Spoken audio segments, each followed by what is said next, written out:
رجعت لكم بفيديو عن اخبار المصارعه. مين الراجل المقنع ده والاجانب بيقولوا ايه عنه؟ ورومان رينز فعلا في خلاف بينه وبين الاداره بعد ما اختار حتى سي ام بانك يلعب على البطوله في راس المنيا.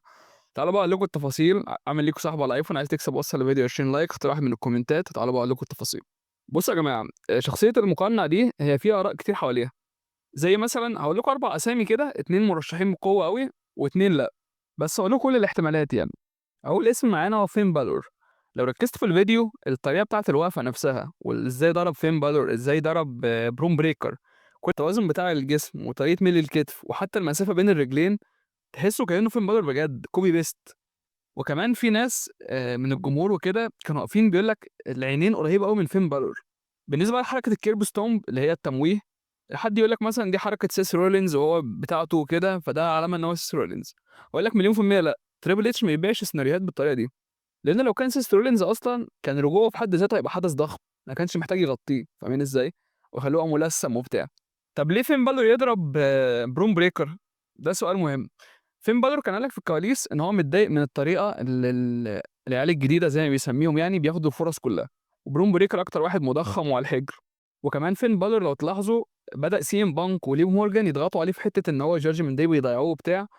وفي كلام ان هو هيبقى نجم مستقل لوحده بدليل الدفعات اللي عمال ياخدها. والفيديو اللي اتعرض بتاعه بروموهات في عرض الرول الاخير اللي هو كان بيسترجع ايام الان اكس تي وكده. فمن الاخر يا جماعه الدبليو دبليو عايز تعمل مفاجاه، وطالما حلبوا الموضوع وكرروه مش هيكرروه من على ما فيش يعني. لازم مثلا لما يتكرر يبقى واحد بره الليله خالص، يا اما هيتكرر بلوت تويست حلوه كده او صدمه يعني، ان هو تلاقي واحد من الفيجن بيقلب عليهم. وده بياخدنا للاحتمال التاني ان هو لوجان بول. طب ليه لوجان بول؟ مبدئيا في صوره كده تنزل قدامك دلوقتي هتلاقي اصلا وش الراجل ده بنفس دقن لوجان بول ونفس اللون دقنه حتى اشقر زيه. وكمان طبيعه الحركه بتاعت لوجان بول اللي هي السبرينج بورد او الطريقه اللي دخل بيها من بره يعني وخرج، هي دي ليها علاقه بماضي لوجان بول في الرياضات والحاجات اللي كان بيلعبها من زمان. وكمان بقى وده الاهم في السيناريو، ان لوجان بول كان بيلمح على تويتر يعني او اكس ان هو محضر مفاجاه هتغير المصارعه. ولو تفتكروا معايا البرومو بتاع ذا فيجن، لوجان بول يا جماعه اتظهر في الدبليو دبليو اي ازاي؟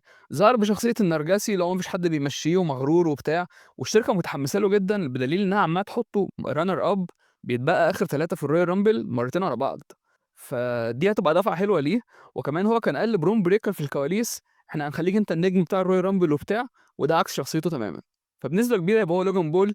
وده اظن التوتر ده بان في البرومو بتاع عرض الرول الاخير. نيجي بقى للسيناريو التالت ان هو اوستن سيري، وده مستبعد شويه. بس اللي بيخدم السيناريو ده ايه؟ ان هو بيقول لك سيري هيدخل كده عشان يبقى يعني ايد خفيه لسيس رولينز وقدام سيس رولينز ينضم معاه. طب السيناريو ده ليه بعيد؟ لان اولا مش هيكرروا نفس الفكره مرتين. وكمان في كلام ان عوده اوستن سيري دي لما اتكشفت كانت اسوأ عوده في التاريخ، لان لو تاخدوا بالكم الفيديو بتاع عرض الرو ما كانش فيه ذره تفاعل لا ايجابي ولا سلبي. وكمان انت ما تحطليش مقنع مرتين والمرتين يطلع نفس الشخص. وحتى جسمانيا ده مش اوستن سيري. تمام. ولو افترضنا ان هو اوستن سيري، اوستن سيري هيرجع يعمل ايه؟ يعني هو اصلا هيقلب على برون بريكر، وبعد كده لما يقلب عليه سيس يرجع مثلا. طب ما كده كده سيس هيلاعب برون بريكر ماتش فردي، فايه دور اوستن سيري في الموضوع؟ فده بعيده. واوستن سيري بول هيمن قالها على بلاطه الراجل ده منضم لنا عشان يبلع التثبيت ونحافظ على النجوم اللي معانا. فسيري ده نسوه شويه. نيجي بقى الاحتمال الاخير، هو ان هو سيس رولينز. في ناس بتقول لك الاحتمال ده فعلا، بس زي ما قلت لكم انا مش مقتنع بيه قوي. بس هو مبرر في ايه؟ ان برون بريكر اصلا هو اللي كان ضارب سيس رولينز قبل كده، وهو اللي كان سبب ان هو يقلب عليه في ذا فيجن.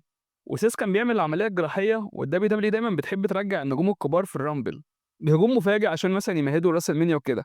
وفعلا بيكي لينش طلعت قالت خلاص سيس هيتعافى وكل حاجه في فبراير اللي احنا فيه ده. فاظن دخول زي ده مش هيستخدم كتفه فيه او كده.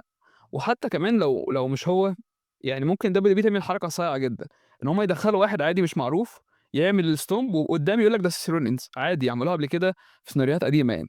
بس هي الفكره ان انت سيس رولينز مرجح ليه في الحكايه دي؟ لان هو دي ماتش ضد برون بريكر. هو برون بريكر ده هيلاعب مين؟ ما برون اصلا كان هيلاعب سين بانك في عداوه معاه، ورومان خد العداوه دي بان هو اختار يلاعب سين بانك في راس المنيا. وواضح ان فين بالور هيلاعب سين بانك في الميشن شامبر، ففين برون من الليله دي كلها؟ ما قداميش غير سيس رولينز. بالذات ان عداوته مع سيس رولينز تبقى عداوه باد بلاد او في تصفيه حسابات زي ما بيسموها. فالعداوه دي سبايسي جدا وتبيع من غير القاب عادي، وده اللي يليق بنجم الشركه متحمسه له زي برون بريكر.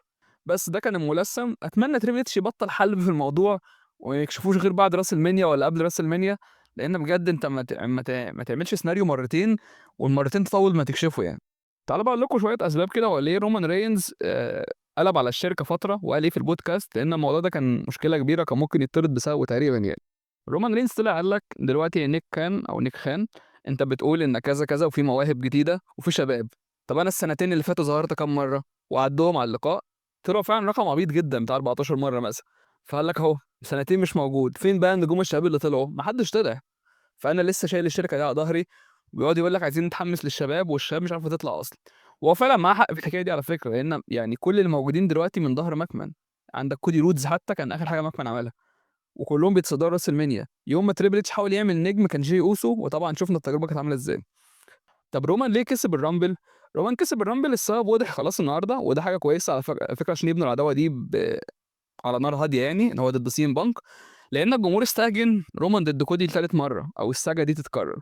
فالسبب الرئيسي ان هو يكسب رومان في الرويال رامبل ان هو خلاص بقى يروح لبوكينج تاني وعداوه تانيه. وهو عداوته مع سين بانك هتبقى حلوه، رغم ان الماتش مش هيبقى قد كده، يعني الاثنين عايزين حد يشيلهم في الماتش شويه. ما بقولش ان هم ماديين وحشين، بالعكس، بس يعني لازم يبقى اللي معاهم بقى على ثقل معين وتقيل وكده. وكمان رومان رينز 2025 تهان بجد، يعني خسر من برونسون ريد وتثبت كتير جدا. يعني اتثبت السنه دي تقريبا قد اللي اتثبته فتره البلاد لاين بالبطوله. فالشركه عايزه ترجع له الهيبه بتاعته تاني وتراهن عليه وكده، ومفيش اكبر من راس المنيا. وكمان رومان رينز خلاص احنا حفظناها ان هو دايما بيغيب، يظهر 5 مرات في السنه كلهم عودات، وبعد كده يدخل المين ايفنت على راس المنيا. هو اكتر مصارع تصدر مين ايفنت بتاع 11 مره. ف وهي لو تحسبوها حتى سي ام ماك، مين هيلاعب مين مثلا؟ هيلاعب برون بريكر ما اتحرقت في اول عرض رو، هيلاعب مثلا فين بالر ما تلقش براس المنيا، فاهمين ازاي؟ طب ايه بقى اللي حصل في الكواليس مع رومان رينز؟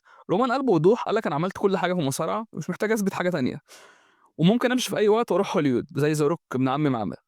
والتصريح ده ضايق نيك كان جدا، لدرجه ان في ناس كتير قالت بيحاول يقنع المستثمرين ان الشركه مستقره ومش عارف ايه، وهو بيضحك علينا. وبدا يقول لك انا مش محتاج القاب، وبدات انتقل لمرحله جديده من مسيرتي. ففكره العروض الاسبوعيه والحاجات دي مش هصارع فيها تاني. ولو تفتكروا هو فعلا صارع مره واحده بس لما كان رو بتاع نتفليكس، ودي كانت صفقه كبيره والشركه بنت لها كانها راس المنيا. كان تريبل اتش حتى قال كده. والكلام اللي قاله ده عن العروض ان هو مش هيصارع فيها تاني خلى نيك خان برضه محرج مع القنوات اللي بتنقل، لان هو بيدفعوا مليارات عشان يشوفوا النجوم الكبار. فقعد مع رومان رينز في اجتماع كان في شد وجذب شويه، وقال له انت لازم تظهر عشان البيزنس. ورومان متمسك بالقرار ان هو بيظهر قليل وبتاع. وعلى فكره كودي رودز كان بيأيده في الحكايه دي لما كانت الناس متحامله شويه على رومان ان هو انت بتختفي وبس. فكودي قال لك يا جماعه الراجل ده عمل كل حاجه وعمل بالبطوله كل حاجه، فهو وجوده في حد ذاته بقى اكبر من الالقاب والحاجات دي. كمان رومان رينز كان بيصور فيلم اسمه ستريت فايتر، فالاداره نيك خان وتريبل اتش كانوا شايفين التوقيت ده غلط، يعني شركه محتاجاك وقت راس المنيا 41 والحاجات دي، مش وقته خالص اللي انت بتعمله.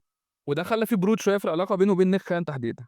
فنيك خان قال لك بعد ما كمان رومان بدا يقول لك الجمهور ذوقه متغير وكده، قال لك احنا لو خسرنا رومان رينز هنخسر كتير. فطلع تصريحات وتسريبات ان هو رومان مش عارف طلب اجر عالي والاجر ده بيتخفض، هو بياخد 15 مليون. قال لك هيخفضوا الاجور عموما، وده ممكن يخليه يروح اتحاد تاني. والشركه طلعت كذبت ده، وقالت لا طبعا ده اهم نجم عندنا وبياخد ال 15 زي ما هو. بس الفكره نيك خان احتوى الموقف ازاي؟ في كلام بيقول لك ان هو اداله العقد المريح اللي هو عايزه وتخلاه يصور الفيلم عادي، بس هياخد الدفعه بتاعته عادي بتاعت الرويال رامبل، بس في زي قرصه ودن قبل كده.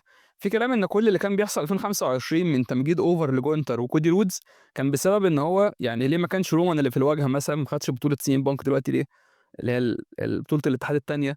قال لك ده كان زي يعني زي اللي هو قرصه ودن كده، عشان التصريحات اللي كان بيقولها كتير اللي هو الاداره قايمه عليه بس، وهو بس اللي بيعمل نجوم وهو اللي مش عارف ايه.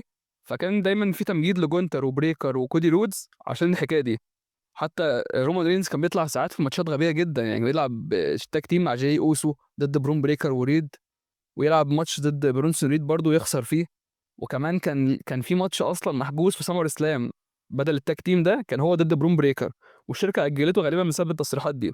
بس في النهايه نيك خان ورومان على وفاق الى حد ما دلوقتي، وخلاص ما فيش فكره المشاحنات الكتير دي. بس انا ما اعرفش لغايه دلوقتي رومان مصيره في 2026 دي ايه، يعني هو تمام هيكسب اللقب في راس المنيا، وانا طبعا مش ضد ده عادي.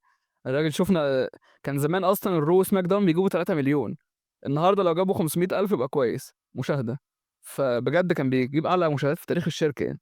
بس اتمنى الفتره دي لو هتطول تتبني صح بقى، يعني مش لازم نحلب بقى جي اوسو تاني وسامي زين تاني وبتاع، لان الموضوع ده مش عارف يعني أنا ما باقولش مثلًا إن جاي وجيمي دول بقى ليهم قامة دلوقتي بالعكس دول عاهات يعني، بس يعني هاحسّها تكرار أوي، وكمان أنت كده ضامن إنك مش هتقعد 1300 يوم تاني، فبتبني إيه تاني؟ يعني لو حاجة أقل من الأول الناس هتحبط من الاتنين تقريبًا. بس دي كان آخر أخبار المصارعة، أشوفكم في حلقة جديدة، وصّلوا الفيديو 20 لايك ومع السلامة. الفيديو ده يا جماعة كنت اتناقشت مع واحد صديقي اسمه المُرّي، وهو كان يعني اتكلّم معايا في إن آخر الأخبار وقال لي حتى استنى ما تنزّلوش عشان في مصادر أكتر وكده، فأنا ممكن أعمل له جزء تاني لو لقينا فيه تفاصيل أكتر، وفكرة الأخبار دي أنا ما باعملهاش كل فترة بس البناء بتاع راس المنيا مولّع السنة دي، فتعالوا بقى أقول لكم التفاصيل.